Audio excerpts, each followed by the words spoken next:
உங்களுக்கு கால் பண்ணி லைன்ல வச்சு என்னை அடிச்சு என் தலையில இருந்து பிளட் வந்து நான் அன்கான்சியஸ் ஆகி ஸ்பாட்டுக்கு எங்க அப்பா உமன் போலீஸ் அனுப்பி என் ஹஸ்பண்ட் கிட்ட இருந்து எனக்கு ப்ரொடெக்ஷன் வேணும்னு என்னை தனியா வச்சிருக்காங்க. கன்சீவா இருக்கும் போது என்னை ரோட்ல இழுத்து போட்டு அடிச்சாங்க. அந்த டைம்ல தான் நான் முடிவு பண்ணேன், வேண்டாம் நமக்கு இந்த லைஃப் வேண்டாம், இருக்கிற பேபியாச்சும் நம்ம காப்பாத்தணும்.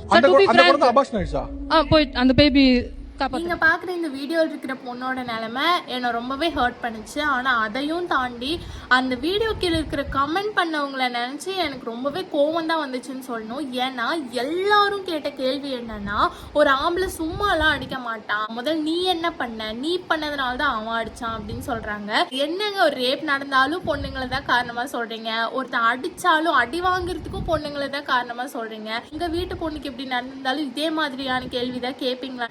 கேர்ள்ஸ் ப்ளீஸ் பி அவேர், அவ்வளவுதான் நான் சொல்லுவேன். இந்த மாதிரியான பசங்க நீ ஒழுக்கமா இருந்தா உன்னை அடிச்சிருக்க மாட்டான் இந்த மாதிரி எல்லாம் சொல்றாங்க பாத்தீங்களா. அந்த மாதிரியான ஐடிஸை பாத்தீங்கன்னா பிளாக் பண்ணிருங்க. தப்பி தவறி கூட அவங்கள மாதிரியான பசங்களோட